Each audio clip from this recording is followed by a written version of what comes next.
کل کی شب میں انشاءاللہ العزیز ختم قرآن کیا جائے گا۔ اللہ تبارک و تعالی مکمل قرآن عظیم کو صحیح تلاوت تجوید کے ساتھ سماعت کرنے کی توفیق عطا فرمائے۔ آج ہم نے سورہ ملک کی تلاوت سے شروعات کی۔ سورہ ملک کی فضیلت میں باضابطہ حدیثیں آئی ہوئی ہیں۔ جو بندہ اس کو روزانہ تلاوت کرتا ہے اس کی قبر کو روشن کر دیا جاتا ہے۔ سورہ ملک کو عام زبان میں تبارک بھی کہتے ہیں۔ اکثر آپ دیکھتے ہوں گے بہت سارے جہاں پر کسی کا انتقال ہو جائے اس کے بعد تبارک پڑھانے کا اہتمام ہوتا ہے۔ اس کی فضیلت ہے، جو بندہ روزانہ تلاوت کرتا ہے فرمایا گیا اس کی قبر روشن ہوتی ہے اور نور سے بھر دی جاتی ہے۔ اور ایک روایت یہ ہے جیسی ہی اس بندے کا انتقال ہوتا ہے جو روزانہ سورہ ملک پڑھتا تھا تو یہ سورہ اللہ کے پاس جاتی ہے۔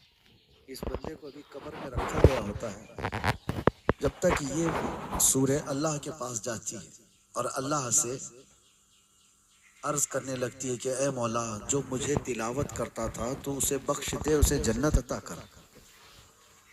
تو یہ سورہ اللہ تبارک و تعالیٰ سے بحث کرتی ہے۔ یہ لفظ تو یہاں تک بھی آیا ہے جھگڑا کرتی ہے اور پوچھتی ہے کہ اے اللہ کیا میں تیرے کلام کا حصہ نہیں ہوں؟ رب تعالیٰ فرماتا ہے کیوں نہیں، تو میرے کلام کا حصہ ہے۔ تو سورہ ملک کہتی ہے اگر میں تیرے کلام کا حصہ ہوں تو مجھے جو پابندی سے پڑھتا تھا اس کی بخشش کر دے۔ تو رب تبارک و تعالیٰ اس کی سفارش پر وہ اتنا بحث کرتی ہے سورہ ملک اپنے رب سے، اور یہ تک بھی کہتی ہے کہ اگر میں تیرے کلام کا حصہ نہیں ہوں تو مجھے اس سے الگ کر دے، اگر اس کی بخشش نہیں ہو سکتی تو مجھے الگ کر دے۔ تو رب تبارک و تعالیٰ اس کی سفارش قبول فرماتا ہے اور فرماتا ہے جاؤ جو تجھے روز تلاوت کرتا تھا اسے بشارت دے دے میں نے اسے معاف کر دیا۔